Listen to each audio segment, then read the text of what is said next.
할렐루야, 아멘. 함께 하신 여러분 주님의 이름으로 축복합니다. 실은 매일 아침에 일어나서 이 시간에 자리에 앉아서 정신을 차리고 온라인으로든 아니면 교회 와서 예배 드리는 것이 쉬운 일이 아닌 줄 압니다. 물론 이 예배당까지 오는 것이 더 수고스럽겠죠. 어쨌든 계속 제가 이제 구하고 기도하는 거는 저도 그렇고 여러분도 그렇고 우리의 일평생에 그 신앙의 삶 중에서 내 하루의 첫 시간을 주님과 함께 보내는 것이 우리의 삶의 영적인 습관 또 인생의 습관이 되시기를 축복합니다. 제가 아는 어느 목사님도 심지어는 어디 리트릿을 가거나 어디 여행을 가더라도 그 새벽 시간에는 늘 일어나서 그 시간에 혼자 또는 그 사모님과 같이 꼭 새벽 예배를 드리시더라고요. 그런 새벽 예배 일정이 있으면 당연히 참여하시고 없어도 그 시간은 일어나서 찬송 하나 하고 또 그날의 말씀을 읽고 그리고 또 나라와 또 민족을 위해 또 교회와 성도들을 위해 이렇게 자녀들을 위해 이렇게 기도하시는 걸 제가 보고 그것은 이제 그분에게 있어서는 어떤 면에서는 물론 육신의 수고는 있지만 그 새벽의 시간을 주님께 드리지 않으면 마치 하루에 어떤 내 일과 마땅히 해야 될 어떤 것이 빠진 것처럼 그분의 인생이 이렇게 되어진 것 같아요. 참 오히려 그것이 저에게 되게 부럽더라고요. 내 삶에도 어떤 상황이든지 하루의 첫 시간을 그렇게 드리는 것이 아예 그냥 내 몸에 배어진 인생의 습관이 온전히 돼야 되겠다. 그런 시간이 저 여러분에게 되시길 축복합니다.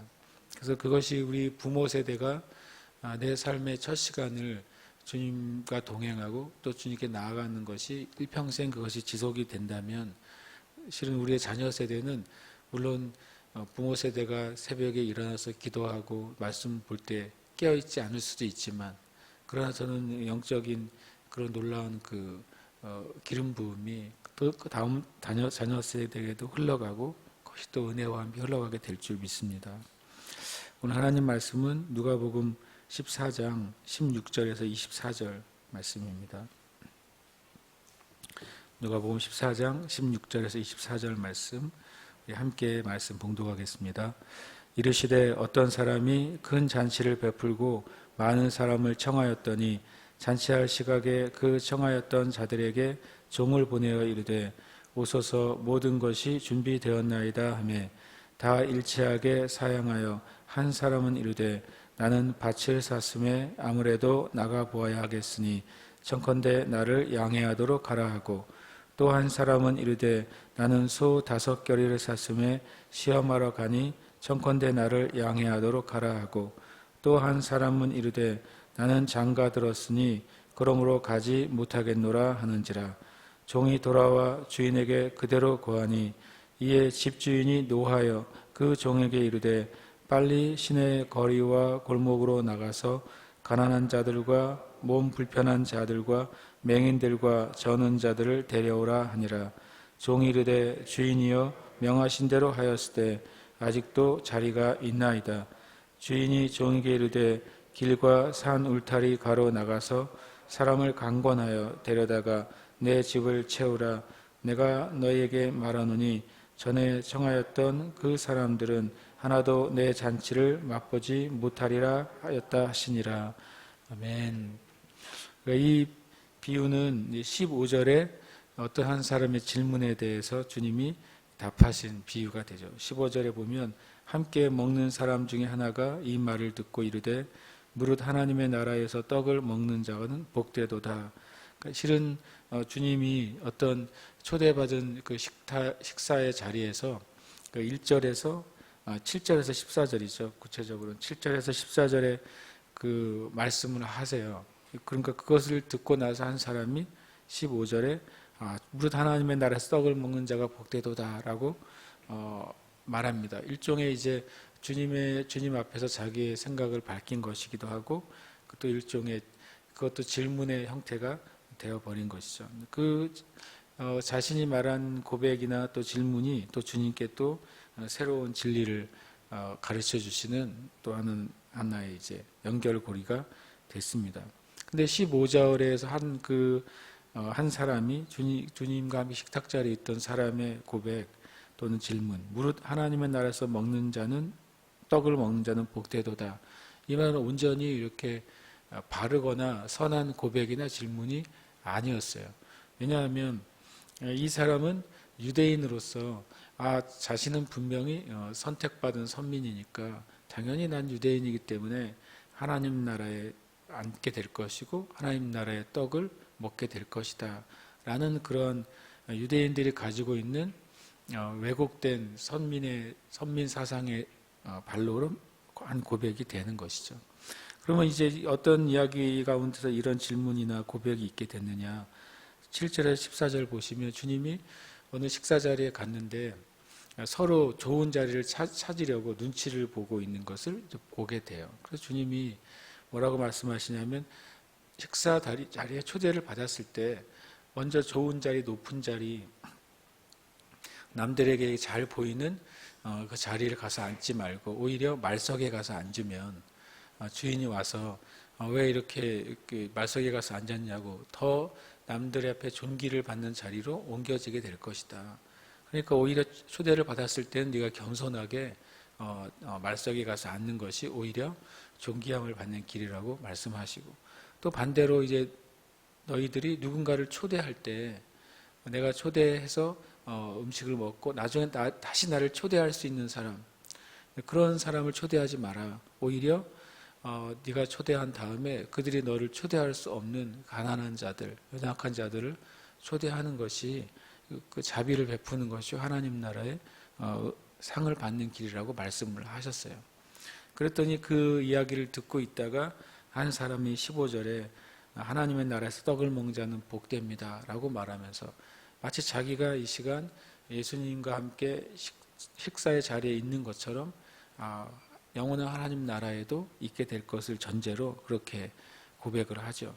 그런 대신 이 질문은 주님께 이제 전혀 다른 답을 이제 얻게 됩니다.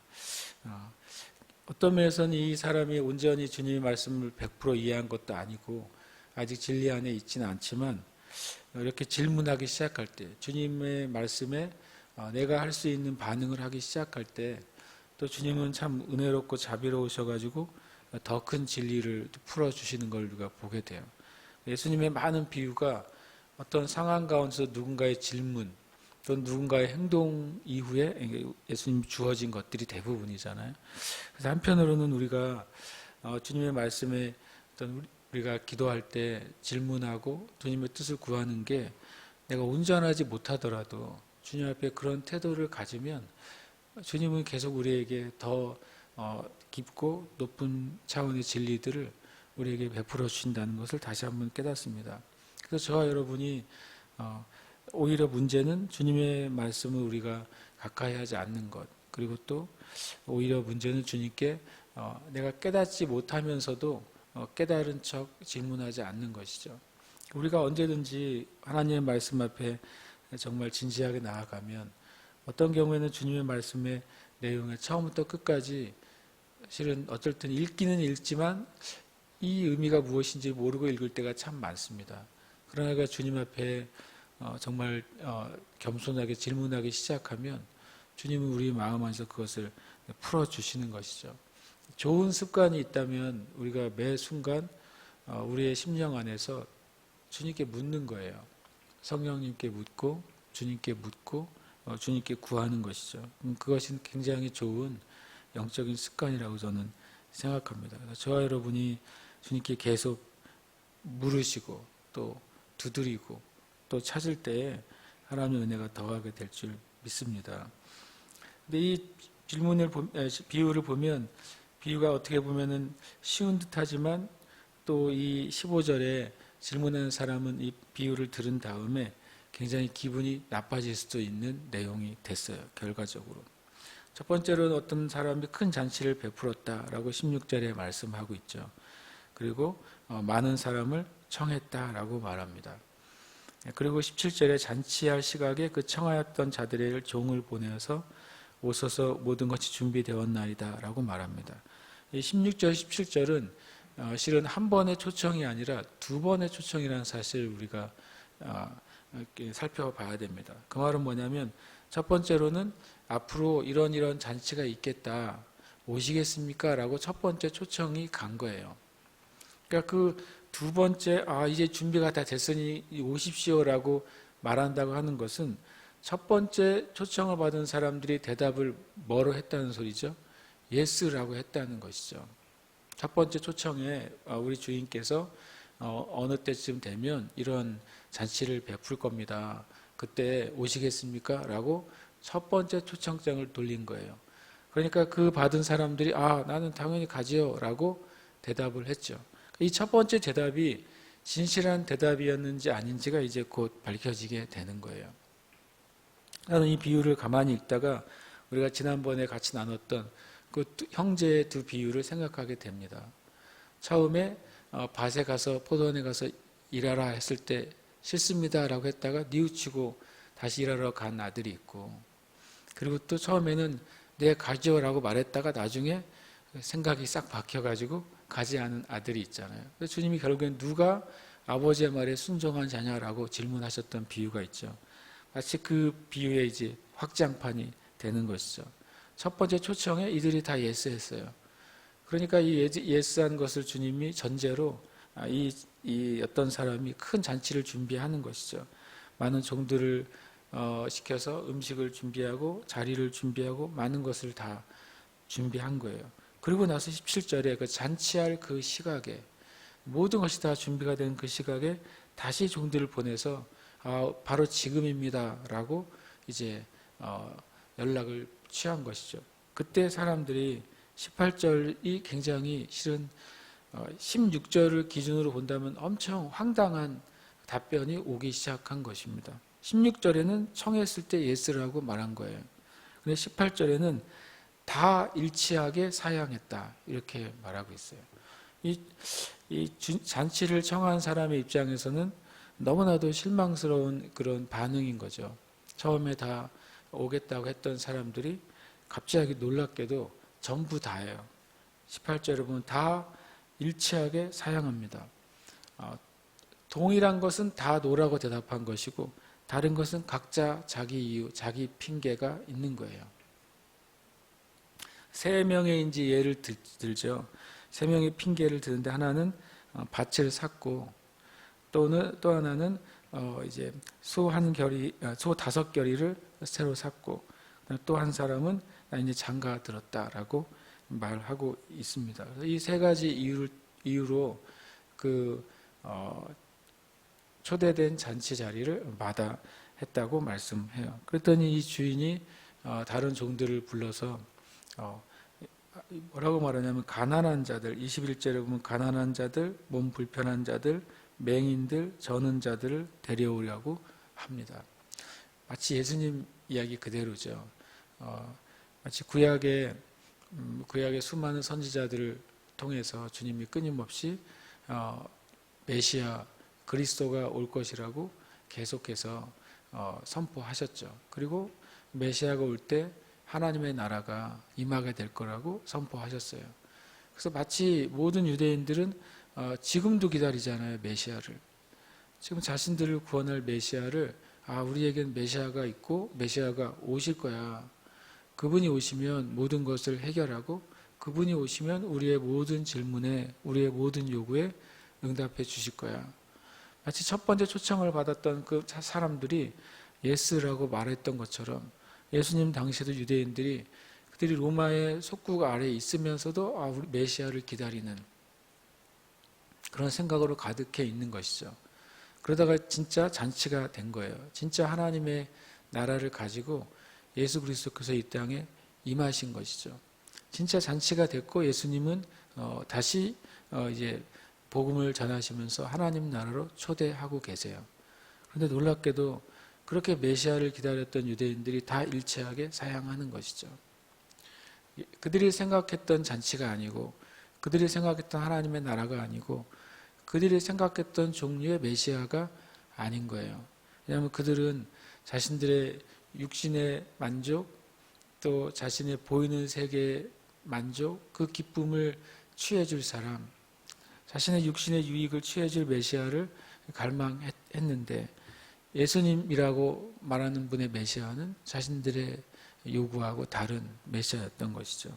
그래서 그들이 다 각자가 주님을 거절합니다. 그러니까 주님이 이제는 누구에게 가십니까?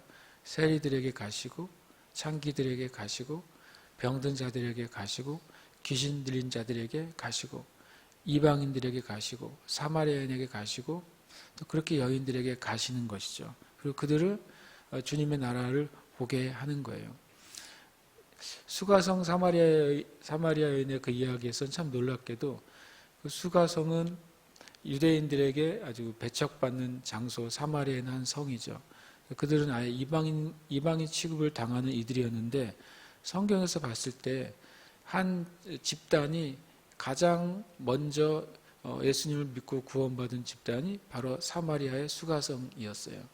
그들이 예수님의 말씀을 듣고 그 여인에게 이렇게 말하죠. 우리가 더 이상 당신의 간증을 듣고 예수님을 만나지 않고 이제는 우리가 그분의 말씀을 듣고 나니까 정말 그분을 우리가 믿게 됐다고 고백하게 된 제일 첫 번째 성이 수가성이 된 것이고, 그 성은 유대인들에게는 버림받은 성이 된 것이죠. 이렇게 주님이 참 이 비유를 통해서 이 15절에 고백을 한 사람을 참 무색하게 만드세요. 그런 걸 잘 보면서 주님의 나라는 이미 공지가 되었죠. 이미 창세기 때부터 하나님의 나라, 하나님의 다스림은 모든 인류에게 이미 공지가 됐어요. 그래서 많은 사람들이 마치 자신이 그 하나님의 나라가 임하면 거기에 그냥 모든 것을 다 내려두고 그 하나님 나라 안에 속할 것처럼 우리가 반응해 왔습니다. 그러나 정작 주님이 오늘 그리고 또 이 시간에 주님의 나라에 대해서 초청하실 때 저와 여러분이 정말 준비가 되어 있느냐 하는 것이죠. 궁극적인 하나님의 나라, 주님의 재림과 영원한 천국이 임하는 하나님의 나라도 우리는 준비가 되어 있어야 되겠지만, 주님이 매 순간 실은 우리를 하나님의 나라로 초청하고 계시거든요. 왜냐하면 주님은 준비가 다 되셨어요. 그리고 영원한 하나님 나라를 향해서 주님께서 준비하고 계시는 거죠. 우리 삶 가운데 이 땅의 일과 육신의 일과 그 즐거움, 그 성취에 내가 사로잡혀 있으면 주님이 지금 내 삶 가운데 초청하신 그 하나님의 나라로 들어갈 수가 없어요. 우리의 삶 가운데. 어린 아이들은 주님이 어린아들과 같이 되지 않고는 하나님 나라에 들어갈 수 없고 볼 수 없다고 하셨잖아요. 만약에 어린 아이들이 땅에서 장난감을 가지고 놀다가, 요즘 아이들은 그런 일이 많지 않겠지만 자기가 하루 종일 어떤 장난감을 가지고 놀고 뭔가를 막 성을 쌓고 놀고 있어요. 그러면 그 순간에는 그 아이에게는 자기가 쌓아놓은 성이나 그 장난감들이 최고로 가치 있는 거죠. 그러다가 그냥 이제 해가 뉘어뉘어 지고 할 때 그냥 멀리서 그냥 어머니가 누구야 밥 먹으러 와라 한 소리만 하면 내가 하루 종일 놀던 거 다 내팽개치고 달려가잖아요. 주님이 어린아이와 같아야 천국을 볼 수 있고 천국에 들어갈 수 있다고 하셨거든요.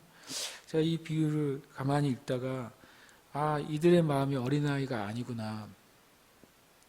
우리가 이 땅의 삶을 열심히 살고 이 땅에 주어진 것에 최선을 다하고 살다가도 주님이 부르시면 얼마든지 그것을 후순위로 놓고 주님과 만나는 시간, 또 주님의 나라에 참여하는 그것을 내 삶의 우선순위로 들 수 있는 사람은 어린아이와 같은 사람인 것이죠.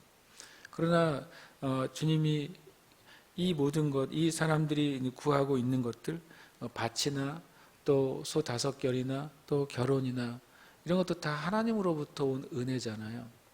근데 그것에 마음에 몰두하다 보니까 주님의 나라에 초청하실 때 우리가 주님의 나라에 선뜻 내가 지금 손에 쥐고 있는 것을 잠시 내려놓고 주님께 나아가지 못하는 거예요. 실은 가만히 살펴보면 이 사람들이 밭을 산 사람, 소를 산 사람, 결혼한 사람들이 이 잔치에 응해서 잔치에 참여한다고 해서 밭을 빼앗기는 게 아니잖아요. 소가 사라지는 게 아니잖아요. 결혼이 취소되는 게 아니잖아요.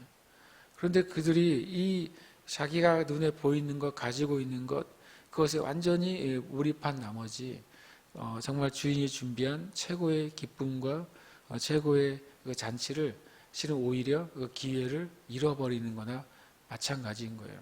때로는 우리가 주님의 일에 우리의 삶을 헌신할 때, 또 주님의 말씀에 우리가 응답할 때 내가 가지고 있고 쥐고 있는 것이 사라질 것 같은 생각이 우리 가운데 있는 것 같아요.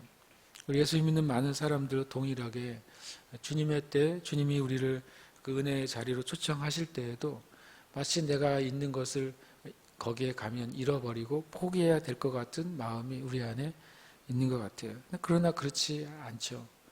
오히려 주님의 그 은혜의 자리에 초청받을 때, 우리가 응답할 때 오히려 내가 지금 내 삶 가운데 가지고 있는 것을 더하시는 분이 하나님이라는 사실을 우리가 알아야 되고, 그리고 또 이 우리가 가지고 있는 것보다 훨씬 더 가치 있고 훨씬 더 존귀하고 훨씬 더 영광스러운 것을 주시는 분이 하나님이시라는 사실을 우리가 깨달아야 될 줄 믿습니다. 또 한 가지 참 이 비유 안에 큰 그림 안에서 이 주인으로 여겨지는 그 사람은 그 잔치를 베푼 다음에 그 잔치의 자리를 채우기를 원하는 주인이라는 것을 보게 돼요. 첫 청함을 받은 사람들이 거절했기 때문에 잔치 자리는 비어 있게 되죠. 그래서 주인이 그 잔치 자리를 사람들이 안 왔으니까 괘씸하고 화가 나니까 잔치는 끝내자 말씀하지 않고, 그렇게 끝내지 않고 그 주인은 어떻게 보면 끝까지 그 자리를 다 채우려고 실은 노력하고 있어요. 그리고 결국에는 그 자리를 다 채울 거라고 성경은 말씀하고 있습니다. 23절에 보면 그 주인이 종에게 이르되 길과 산울타리 가로 나가서 사람을 강권하여 데려다가 내 집을 채우라. 원래 영어나 원어에 보면 너희들이 가서 사람들에게 간청해서 그들을 데려오라. 그러면 나의 집이 가득하게 될 것이다. 이렇게 되어 있어요. 주님은 주님의 잔치를 포기하지 않으세요. 지금 하나님의 나라는 영원한 거예요. 우리가 거절했다고 해서 이 땅에 많은 사람들이 하나님의 나라에 대해서 관심이 없다고 해서, 또 예수님 당시에 모든 유대인들이 예수님을 통해서 드러내신 하나님의 나라를 거절했다고 해서 그 나라가 사라지지 않아요. 그 나라의 잔치가 끝나지 않습니다. 하나님은 그 영원한 하나님 나라를 영원히 가져가시고 거기에 합당한 사람들을 찾으셔서 결국에는 하나님의 나라를 가득 채우실 거예요. 주님이 요한복음 14장에서 말씀하셨죠. 내가 가서 준비가 다 되면 너희들이 나 있는 곳에 오도록 너희들을 영접하겠다. 만약에 주님이 우리의 삶에 또 우리의 영원한 그 자리에 천국 잔치를 준비하시고 또 우리의 집을 준비하시고 초청하셨는데 이 땅에 있는 그리스도인들이 거절하고 초청받은 사람들이 거절했다. 그럼 하나님 나라에 예수님께서 우리를 위해 준비하신 그 집이 비어 있게 될까요? 거기에 임대라고 써 있게 될까요? 그렇지 않죠. 성경은 놀랍게도 거기에 누군가가 다른 사람이 채워지게 될 거라고 성경은 말씀하신다는 거예요. 주님이 다른 곳에 이렇게 말씀하신 것이 있어요. 마태복음 8장 11절 12절에 그 믿음이 있는 백부장을 보시면서 내가 이스라엘 중에서 이만한 믿음을 본 적이 없다라고 칭찬하시면서 이렇게 말씀하셨어요. 또 너희에게 이르노니 동서로부터 많은 사람이 이르러 아브라함과 이삭과 야곱과 함께 천국에 앉으려니와. 놀랍게도 동서로부터 수많은 사람들이 하나님 나라에 참여하게 될 거라는 거예요. 마치 이방인 백부장과 같은 전혀 하나님 나라에 속한 사람이라고 기대하지 않았던 사람이 예수님이 보시기에는 이스라엘 전체에 그만한 믿음을 가진 사람이 없는 그런 참된 하나님의 자녀인 것처럼 그렇게 모이게 될 것이다.